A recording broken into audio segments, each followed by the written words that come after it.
Nowadays, there are so many competing products and generally just a lot of noise on the internet. And so it's getting increasingly difficult to capture the attention of your target audience. So I'm hoping by the end of this video, you'll have a better process for understanding your target personas and how to ethically steal their own message in order to create compelling angles and campaigns. Now, if you don't know who I am, my name's Liam, and over the last few years, I've worked in the SaaS space, both as an early stage employee, and nowadays I'm the founder of DigiSeed, which helps B2B SaaS companies increase conversion rates and reduce customer acquisition costs through acquisition funnels and CRO. And as it says on the screen, we guarantee to beat the current performance of your funnel or you get a full refund. And you can find out more about us, that offer, and the types of companies we work with on our website in the description.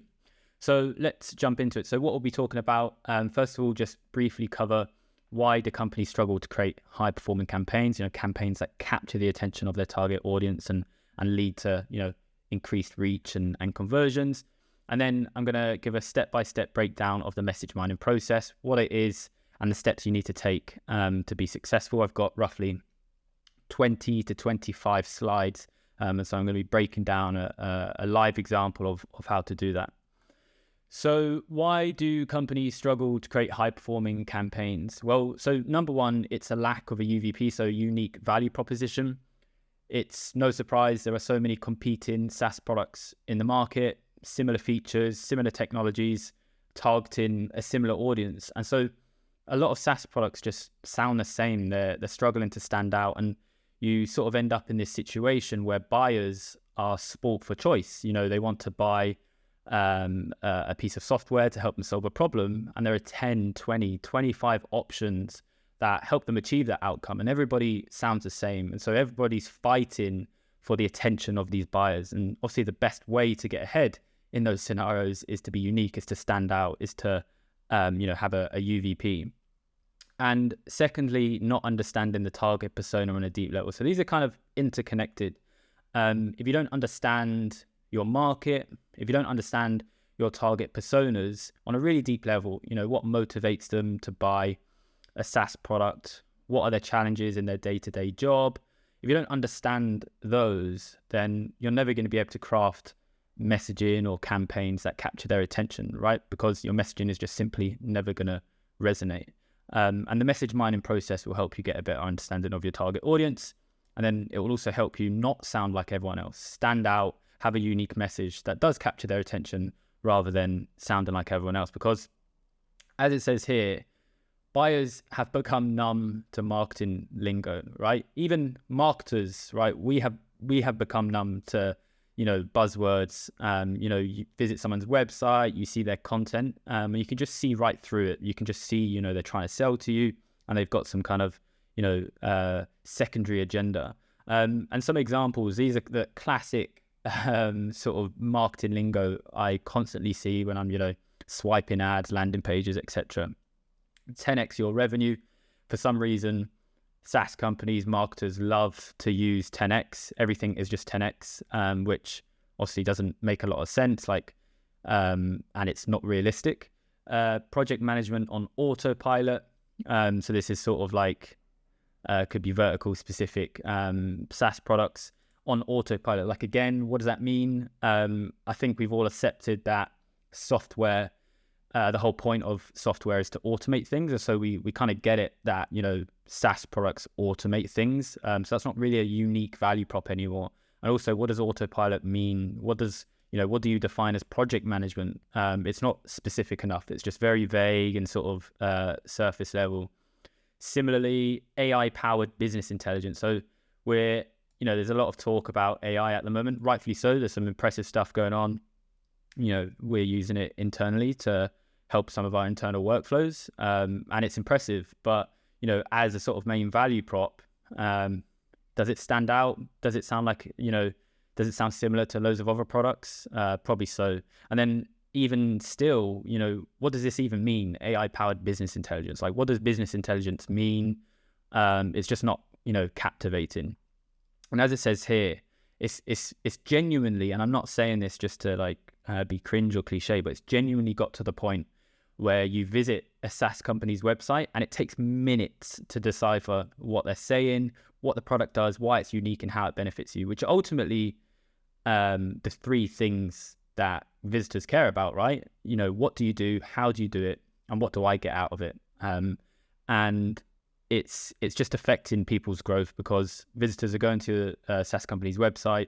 They don't understand. There's a lack of clarity. And so they're just bouncing and they're going to the competitor who does understand the power of positioning and messaging, and they're buying their product. I might have mentioned it before, but my team and I, we're constantly looking at SaaS companies' websites. And there was one example where it genuinely took us 2 minutes, a whole 120 seconds to actually start to build the picture, start to understand, connect the dots of what the company did, right? The average visitor is not going to be spending 2 minutes on your website. They're going to be spending 10, 30 seconds. And so if you are not answering those questions within that time, they're gone. And so these messages, right? This is how leads process these messages, right? If you're sounding like everyone else, well, the brain starts to build patterns, and it starts to build this sort of tolerance for these messages, these patterns that it's seeing in the market. And so if your message contains, these keywords like 10x, they're just going to switch off. They're just going to go, another company trying to pitch me, BS. I don't believe it. And so they're just going to, not engage with your campaign. They're just going to swipe past your ad. Similar with autopilot and similar with AI powered. And so, hypothetically, what's happening is their brain is processing this information and, they're scanning your message, they're scanning your copywriting, your images, and they're looking for patterns. Have I seen this before? Is this new information to me?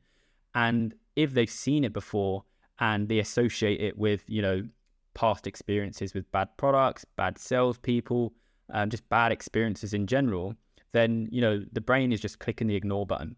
And that's what's happening, right? This is a sort of a realistic visual representation of what's happening when leads or prospective customers are coming across your campaigns, your websites, your messaging, and you're using these sort of buzzwords. So that's why companies have struggled to create high-performing campaigns, right? Simply not standing out, sounding like everyone else. And the reason why this is happening, just to go off on a slight tangent, is because everyone's just consuming information from the same place. They go in, top 10 campaign ideas, how to write a good headline, and they're consuming the same content as every other company, all of their competitors. So everyone's consuming the same content, they're making the same conclusions, and so they're also, speaking to their audience in the same way. And so there's just no, uniqueness going on. So message mining. So what is message mining? So it's the process of researching instances of your buyer persona, voicing their challenges, desires, and fears in relation to your category. And so why it's good is because instead of making assumptions on what your target audience cares about, you can go directly to the source of truth. And not just assumptions. Instead of, consuming content that is, let's say you search, problems that persona A struggles with, and you come across a blog, right?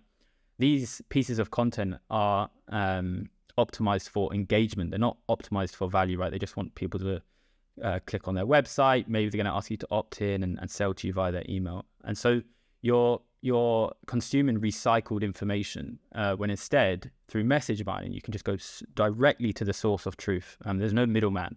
It's just raw insights. And as it says here, it enables you to speak to your buyer personas in their own language, really important. Target pain points they actually care about and stand out in a sea of buzzwords and vanilla positioning, right?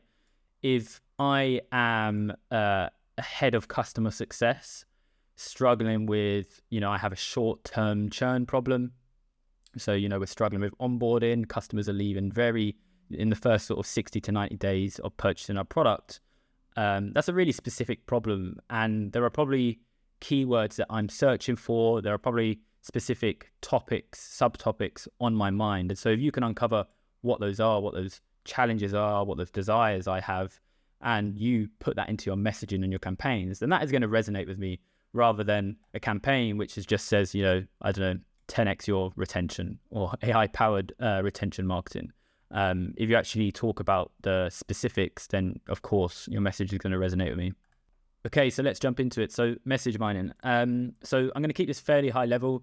if I was to go into too much detail here, this could probably take 2 to 3 hours, and nobody wants to watch a 2 to 3 hour video.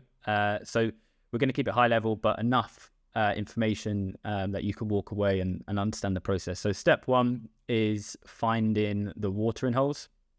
I'll talk about what those are in a second. Step 2, categorizing your insights so you can actually leverage them in your messaging and your campaigns at the right time. And then finally, copy swiping, using the precise syntax used by your target audience to capture their attention while they're scrolling the internet and your website.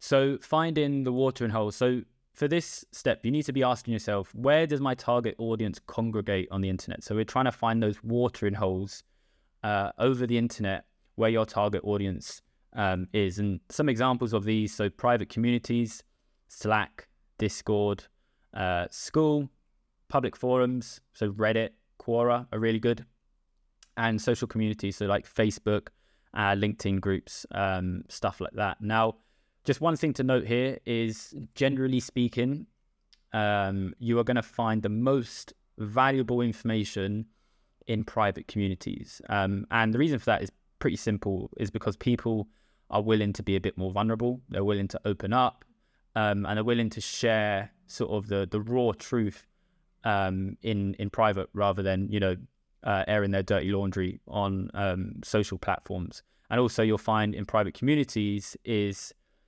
some of them are quite strict on who they allow in. And so often it's a bunch of peers rather than, salespeople trying to poach them and trying to engage on their content to do some social selling. And so they're just, far more open to sharing stuff. And so some examples here, this is actually a screenshot of my Slack, which looks pretty chaotic. But as you can see, I'm a member of several private Slack communities, all relevant to either something we do at DigiSeed or some of our client work. And people are always asking questions, what they're struggling with, asking for help, and you can really uncover like what are their priorities right now, like what do they care about. It's just good to be a fly on the wall and see what's going on. So Reddit, so as you can see here, so I've just put Reddit e-commerce, and we can see here there's a Reddit community for e-commerce founders, operators. And this is actually the example we're going to be going through in this video. Similar, so we've just put e-com on Quora. And as we can see, e-commerce, the topic, 2.8 million people following it. You can see platform-specific communities, so Shopify, Dropship, Success, again, Amazon, FBA. So it depends. E-commerce, is quite broad. So if you're focusing on Shopify founders, then you probably want to, start going to the Shopify communities. You can see on the right here as well, hundreds of thousands, in some cases millions of people following these topics. And then private Slack community. So just search on Google, private Slack community, Shopify founders, and you look at the third link down here, and there's a list of e-commerce Slack groups for founders of D2C brands from around the world. So again, if you can get into these communities and just be a fly on the wall, see what people are talking about, what questions they're asking, absolutely invaluable, rather than, reading a blog, which millions of other people have done. And so we're going to be going through in this video an example of Reddit and just some of the information you can uncover. And some of this information we actually used as part of a client campaign to create a high converting funnel. So as we've done here, this is step 1. So Reddit e-commerce, we're just going to find the e-commerce Reddit community. And then what we've done is we've just started to look through the posts in that Reddit community. And the way Reddit works, I'm not massively active on there, but people basically ask questions or they post content, and then people just reply to it. So just as any other sort of social platform. And so as we can see here on the left, somebody has asked, what are the biggest challenges for an e-commerce store, right? And as a marketer, this is exactly or precisely the question you'll be asking people, right? And if you do this on like LinkedIn or Twitter or anything else, it's probably just going to be crickets because people don't want to air their dirty laundry. Whereas, a lot of users on Reddit are anonymous. And so they're far more comfortable with sharing information. And you can see here, somebody has replied with a couple of things, and generally I've just highlighted the sort of important parts in red. So point number one, so never compete on price. And the reason being is because customers are always looking for the lowest price, are only loyal to price. And I don't want to be involved in a race to see how little money I can make. Fair enough. So competing on price. 3 here, build a loyal brand. Acquiring a customer is expensive. Retaining one is cheap. So some interest here, some desire to build a brand, and also, a focus on retention. Customer acquisition is expensive, retention is cheap, which is similar to most industries. So now we're just starting to build a picture, what do these people care about? What are their worries? What are their concerns? So let's go to the next one. So what were your biggest challenge when you started e-commerce, and what are your challenges now? So here we've got on the left, capital to start, capital now. Getting cheap traffic is an increasingly big problem. So they're getting clicks, but it's low quality traffic. So now we're starting to build a theme here. So this person's talking about, customer acquisition is expensive. We're talking about price. So there's a lot of financial concerns here. Now we're talking about capital to start, capital now. So starting to form a picture. Okay, e-commerce sounds pretty capital intensive.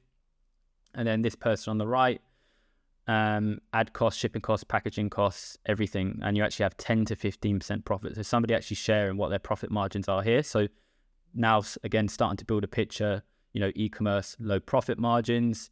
And so now we're just starting to think, okay, well, what do these people care about? What angles can I create to combat that? Let's go further. So what do new e-commerce stores owners struggle with the most? So here, they're talking about, so this is talking about Amazon, just the struggles of selling on Amazon and how having your own website is better, as you can see here, easier to manage, more profitable, and brings in greater overall revenue than Amazon. So again, what angles can we come up with there, using sort of Amazon as the common enemy? And then underneath here, we've got, I think the biggest challenge for any business is to adopt to changing markets, right? So no surprise, not going to go into it, but there's a lot happening in the world now, and there's a lot that's happened in the world in the last 3 to 4 years. And this is what people are worrying about. Businesses are going under. Some of the largest tech companies in the world are getting rid of people. And so there's some big changes happening, and I think things are only going to get worse. And so that's a genuine anxiety for a lot of business owners right now. So again, as a marketer, we're thinking, how can we play that into our messaging? And then this one has done a poll. So again, we can just, instantly see what people's priorities are. So they've asked the question, what are your biggest e-commerce problems right now? And so there are 83 votes. 20% have said, 20 votes, brand awareness, 27 driving traffic, 19 supply chain and logistics. So we can see, these are some key areas. We can see what people actually care about. And it seems like, driving new traffic is the biggest priority here. And then supply chain and logistics, another big priority, right? As somebody external to the e-commerce space, I have some experience in that space. But to me, I wouldn't have thought supply chain logistics would have been, up there with the other ones in this. And so we're just uncovering things that we wouldn't have known otherwise. So brand awareness, driving new traffic, top 2, and then supply chain logistics. And as we can see, increasing customer loyalty is actually, bottom 2. Now, something to consider here is, what's the sample size? So it's 83 votes. Is that statistical significance? Probably not. And also, who are these people? What revenue do they have? What verticals are they in? That kind of stuff. But it does help you regardless, start building that picture. And as it says here, sort of jumping the gun here, trust but verify. A lot of this information can be filled with bias. Again, not every e-commerce operator is going to be in these Reddit threads responding to these questions. And so some of the answers might not be completely accurate. And so you need to verify this information yourself. You need to get information from multiple sources so you can then start to build the picture. And so as it says here, trust but verify. So this is actually a real exercise I conducted, but what I did is I started to look for e-commerce surveys. So rather than, relying on a sample size of 83 people, are there any sort of mass research, verified research that has been conducted that I can draw insights from? So here's this website, verifying.com, which is a credible source. And I just took a screenshot of one of the things from this website. Feel free to check it out. But it says the customer journey is strategic focused in 2022. So as it says here, personalization of the customer journey continues to be a top focus for merchants, noted by 42% of respondents. And then, so here we've got building brand awareness and optimization. So that's something interesting. If I was a SaaS product operating in the e-commerce space, perhaps, touching on the personalization of the customer journey, tailoring the buying experience, maybe that's a sort of, I want to bake that into my value prop. Again, these are just sort of little bits you can take to use in your marketing. So quick recap on what we've seen so far. So low profit margins, we've seen across the board. A lot of people talk about this. If you're in the e-commerce space, obviously this won't be a surprise to you. E-commerce businesses notoriously have low profit margins. Capital intensive, obviously, opposed to software where it's very scalable, depending on the product you're selling, the market, etc. But software is inherently scalable, right? The whole thing of build once, sell multiple times. Whereas e-commerce is in the physical world, and so to sell products, you need to have physical products, and so there's that upfront capital investment of getting those products before, in a lot of cases, when you're starting, you haven't even made a pound yet. You haven't even made $1. So it's very capital intensive. Don't compete on price because it's just a race to the bottom, and your customers won't be loyal to you. They'll just sort of, jump ship at the next opportunity. High quality traffic is expensive. Makes sense. None of these are sort of groundbreaking, very similar for all industries. Build brand loyalty for long-term success. So this is sort of, how you combat the competing on price is you actually just build a brand so people will come back to you. They're buying you for, the emotions that you give them, the feel, the community, rather than just on your price. And personalizing the customer journey, as we saw in the research survey. So another source of where we can find information, raw information from our target audience as part of the message mining process. So reviews. So here's one-click upsell by Zipify, so a popular Shopify app, and I probably noticed a pattern here, just doing this sort of for e-commerce. So if you use like a SaaS product servicing e-commerce brands. So we've gone straight to the 1-star reviews. Obviously this is going to bring some bias because they're all going to be negative. But this is really good for understanding what people care about, their anxieties, their objections, because that's what you want to bake into your marketing. But you also do want to, look at positive reviews as well, and because that shows you what people are motivated by and what they care about. So here we can see in this review, they're talking about how this app destroyed their buttons, and due to just taking so long to load. So we can see there's some sort of issues with the integration here, some technical things happening where perhaps there's a lot of code that's been installed, which has like slowed down the website, or perhaps it has just been bad code, which has thrown errors. So the sort of theme here is some issues with like the integration of the product, which is massive when it comes to SaaS, right? Next one. So here we can see they're saying stay away from this app. So it has utterly ruined my checkout. All right, so strong words here, which doesn't work after adding to cart and have had to pay developers to remove the code, right? So we're starting to see a pattern here now. There are issues with integrating this app, getting it to work. And then in this example, so difficulty integrating with all, I think it's supposed to say conversion pixel tracking solutions. The lack of integration with conversion pixel tracking is simply too restrictive, right? So these are more so like the implementation of the product. So the Zipify, this is all to do with like checkouts and upsells, pre-purchase, post-purchase. Whereas this one is more talking about like product integration. So integrating the data from that product out to sort of third-party tools. And an important one, right? Conversion pixels, that's so you can track your purchases, retarget people. And it seems like they're having some issues with this. And so looking at a positive one, we don't want to just, skew our results with negative ones only. Of course, this is just for example's sake anyway.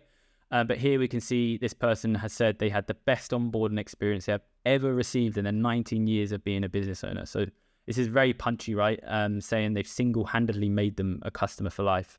It takes a lot for somebody to write a review like this, especially, a sort of senior business owner, typically very direct people, hard to please. And so for them to write this review is really big. And so you need to pay attention to, what motivated them to write this review. And clearly it was an onboarding experience. So as a marketer thinking, okay, that's obviously something that motivates this person. How can I use that as an angle? Can I just use that as one of my value props when writing our copy? So we've looked at a bunch of this information that we found on Reddit, on the Shopify marketplace reviews. And so now, you should probably have a spreadsheet with dozens of rows filled with information. But you need to categorize that information, because what's really important when it comes to copywriting and just sort of offer and angle creation is you need to use the right message at the right time. And that sounds quite cliche, probably something that's said a lot. So what does that really mean, right? What it means is if you're targeting a cold audience, strangers who have never heard of you before, then you're going to use a different message to that audience than you would to somebody who's already visited your website and you're retargeting them, or somebody who is at checkout about to purchase. And so you would definitely use a different message for those people. And so it's similar with this information that we found. If you scratch beneath the surface, that you can uncover, whether what they're talking about is something that motivates them to buy a product. Is it something that prevents them from buying a product? And so you want to use those messages in different ways. And so the three categories at a high level, you can go deeper than this, is motivation, value proposition, and anxiety. And so to break these down, so for motivation, what we want to be asking ourselves here is what motivates them to make a purchase. And so these are, desired outcomes, things they care about. Again, SaaS products are just a vehicle people use to get to some end destination. And so what is that destination? Where are they trying to go? And why do they want to go there? What challenges are they trying to solve? And purchase prompts. And then for value prop, what we want to be thinking about, what do they need to see and hear? How do we sell that transformation? What do they need to hear from us to picture that? And so we want to be talking about unique benefits, nice to haves, deal breakers. And if you look at the messages that we've just gone through, you can start to see which buckets those messages go in. Is it something that would motivate them? Is it more on the value prop side, or anxiety? So what could stop them from purchasing? So this is like what would motivate them to purchase. Now it's, what would stop them? What would prevent them from crossing that line? And so these are uncertainties, objections, and perceived risks. And so let's go through some examples. So I haven't done it for all of them, but it's just really for example's sake. So on the motivation side, we can see for one of the first messages we came across, they cared about building a loyal brand for their e-commerce company. And the reason being is because acquiring a customer is really expensive. And so, there's far more of a motivation to retain those customers, to build a brand, to build that community. So they're not just seeing you as a commodity, they're seeing you as something they feel a part of, they're emotionally connected to. And so if you were creating new angles, new campaigns, then, this is something you should definitely be thinking about, sprinkling this into your value prop, linking your product to building a brand, and then touching on these challenges, acquiring a customer is expensive, retaining one is cheap, planting that seed, you're going to resonate with them if you talk about those kind of things. And so for value prop, we're talking about the Zipify example here. So this person was complaining about the integration with conversion pixels. And so if I was a competing product here, then I would be talking about this. I'd be talking about how we enable, one-click integrations with conversion pixels, easily install your meta pixel. I'd be showing examples of that. I'd be helping them visualize that.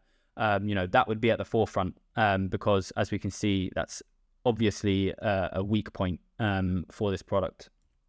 And then anxiety. So what would be preventing people from buying my product?